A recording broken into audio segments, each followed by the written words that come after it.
Hey everybody, it's Atheist for the Cause here, and I have a new video for you about the DUP, the Democratic Unionist Party, and how they are agreeing effectively to a coalition with the conservatives and Theresa May. Um, I'm not sure if it's actually official yet, but all indications are at this point, from what I'm reading, that an alliance is going to happen. So, I actually, what's the fallout from this whole, snap election with the conservatives underachieving? The fallout actually isn't a whole lot. They had a majority, barely. Now they have they're the largest party that isn't quite a majority, and they have to ally themselves with the DUP. And what this means is that they have to give some concessions to the DUP, because otherwise the Labor can just form a coalition and get the majority. And really, there aren't many other options for the conservatives outside of the DUP. But, the actual fallout here isn't a whole lot, because this is kind of a match made in heaven. The DUP, from what I'm gathering, they're more of a religious party. They're Protestant, but they have actually expanded their party to bring in a lot of Catholics. They supported Brexit before the election actually happened. So that's good.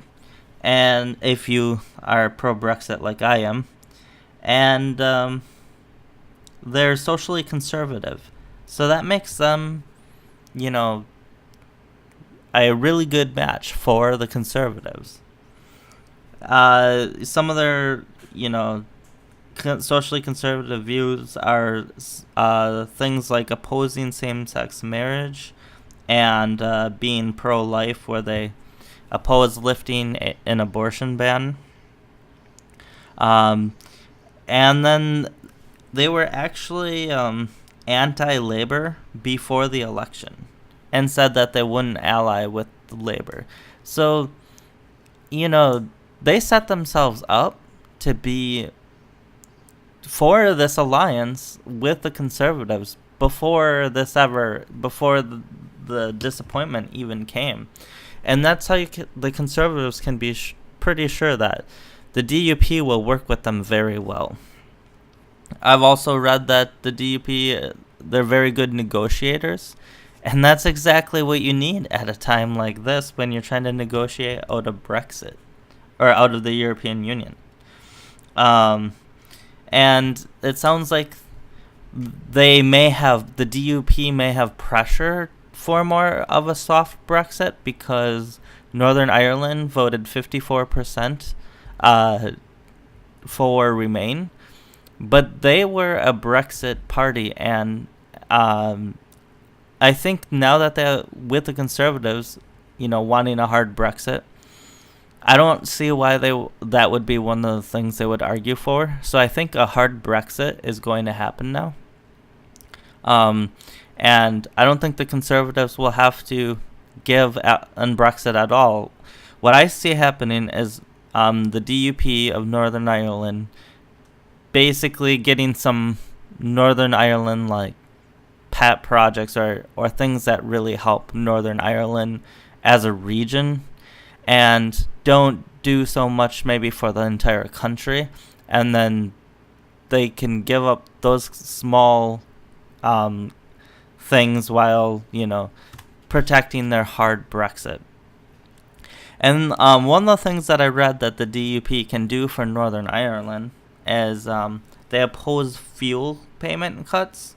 So that they must produce some fuel, and apparently the UK was thinking about cutting payments in the winter, and so they're gonna the DUP is going to oppose that.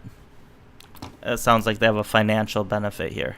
So if I'm wrong on any of this, please correct me. I just did some research now. I didn't know what the party was before this. But it sounds like, to me, there's going to be a hard Brexit. I think there's going to be a relatively quick alliance here, and I think there will be some regional benefits.